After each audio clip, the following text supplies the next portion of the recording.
밤사이 헝가리 다뉴브 강에서 실종된 한국인 여성 1명을 더 찾았습니다. 이로써 이번 유람선 사고의 사망자는 19명으로 늘었고 실종자는 7명이 됐습니다. 오늘은 할 수 있을 거라고 봤던 유람선을 건져 올리는 작업은 내일로 늦춰졌습니다. 수위는 내려갔지만 여전히 물살은 빠르고 물속은 탁했습니다. 다행히 선박을 들어올릴 와이어를 연결하는 작업은 잘 되고 있다는 소식입니다. 현장에 취재기자 연결해 보겠습니다. 이한주 기자, 수습된 시신이 누구였는지는 지금 확인이 됐습니까? 네, 허블레이니호에 탔던 20대 한국인 여성으로 확인이 됐습니다. 이곳 현지 시간으로 어제 오후 6시 반에 발견이 됐는데요. 사고 지점에서 22km가량 떨어진 에르드란 곳에서 확인이 됐습니다. 이제 찾지 못한 사람은 7명이 됐습니다. 이제 그렇다면 인양이 언제 될지, 배를 끌어올릴 수 있을지가 관심인데 준비 작업은 지금 현장에서 지켜본 결과 어떻게 진행이 되고 있습니까? 네, 허블레이니호를 들어 올리기 위해서는 배 밑으로 와이어를 설치하는 작업이 필요합니다. 현재는 이 와이어를 설치하기 위한 유도 와이어의 설치 작업은 마무리가 됐습니다. 오늘은 이 유도 와이어를 본 와이어에 연결을 해서 배 단단하게 고정하는 작업이 진행될 예정입니다. 예, 지금 말한 작업이 끝나면은 이제 그 안에서 희생자를 찾는 일이 뒤따라야 되지 않겠습니까? 어떤 과정으로 이루어질 수 있을지 자세히 설명을 좀 해주시죠. 네, 제일 중요한 것은 배가 부서지지 않은 상태로 인양을 해야 된다는 겁니다. 이 과정이 매우 중요한 것은 그만큼 희생자가 안에 있을 때는 희생자가 유실될 수 있기 때문인데요. 이 인양부터 사고 희생자 수술까지 과정은 백종훈 기자의 리포트를 보시겠습니다. 허블레이니호에는 모두 4개의 와이어가 쓰입니다. 와이어 하나는 22mm짜리 강선 6개로 이뤄져 있습니다. 이 와이어를 배 밑으로 집어넣기 위해 필요한 유도 와이어는 설치를 마쳤습니다. 이후 무게중심을 고려해 모두 4곳을 묶게 됩니다. 이 작업이 끝나면 배를 끌어올립니다. 현재 허블레이니호 뒤에 대형 크레인이 있고 그 양 옆에 바지선이 준비되어 있습니다. 가장 먼저 물 밖으로 모습을 드러내는 건 조타실입니다. 유리창 밖에서 살펴보고 선장이 있으면 수습할 예정입니다. 이어서 가판이 보이면 불필요한 것들을 치우고 1층 창문이 올라오면 창문을 깨고 물을 밖으로 빼냅니다. 한국과 헝가리 요원들이 들어가 실종자를 찾게 됩니다. 마지막으로 실종자 수색이 모두 끝나면 바지선에 배를 올려놓게 됩니다. JTBC 백종훈입니다. 예, 배를 끌어올리는 과정에서 시신이 흘러 떠내려갈 가능성에 대해서도 우려가 나오고 있지 않습니까? 이에 대해서 준비를 하고 있겠죠?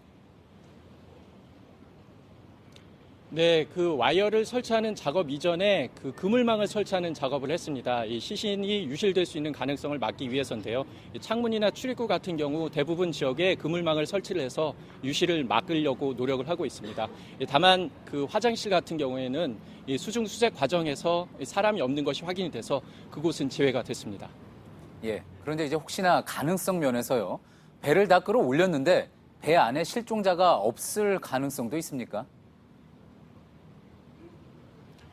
네, 맞습니다. 여러 가지 가능성이 있는데요. 이 그물망을 설치를 했다고 하더라도 유속이나 물살이 워낙 빠르다 보니까 인양 과정에서 희생자가 떠내려갈 수 있는 가능성을 배제를 할 수는 없습니다.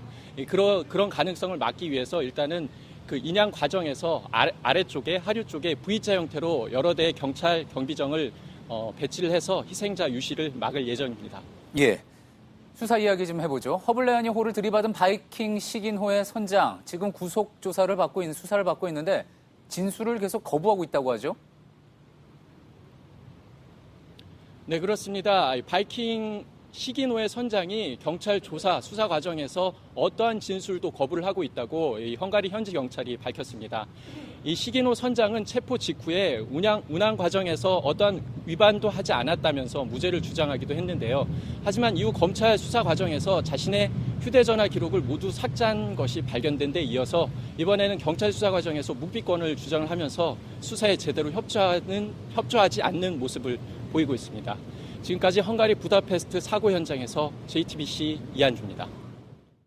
예, 지금 현지에서는 배를 들어올리기 위한 준비 작업을 하고 있는 동시에 또 1명의 실종자를 더 찾기 위한 수색 작업도 계속하고 있습니다. 하늘에는 헬기와 드론을 띄웠고 물가에서는 30m 밖 냄새까지 맡는다는 수색견이 실종자를 찾고 있습니다. 황예린 기자입니다. 다뉴브 강변을 따라 헬기가 날아갑니다. 혹시 모를 실종자를 발견하기 위한 겁니다. 헬기에서 잘 보이지 않는 구석구석은 드론이 맞습니다. 물과 땅 위 수색은 수색견들이 동원됐습니다. 사고 지점에서 100km 떨어진 곳까지 실종자를 찾으러 나섰습니다. 실제로 수색견들은 지금까지 희생자 3명을 찾았다고 헝가리 경찰은 밝혔습니다. 물속 깊은 곳까지 냄새를 맡을 수 있도록 훈련받았기 때문입니다. 헝가리 경찰 소속 3마리와 독일에서 온 4마리 등 모두 7마리가 수색에 투입됐습니다. Párhuzamosan haladnak, hogyha 2 kutya egyszerre jelez, akkor egészen biztos, hogy a búvár vízbe mehet, mert ott sajnos találat van. Akár 30 méteres mélységig volt már sikeres találatuk. 우리 정부는 최근 사고 지점에서 남쪽으로 약 22km 떨어진 곳에서 희생자가 나왔다며 현지 시간 9일 수색견의 활동 범위를 30에서 50km로 좁혔습니다. JTBC 황예린입니다.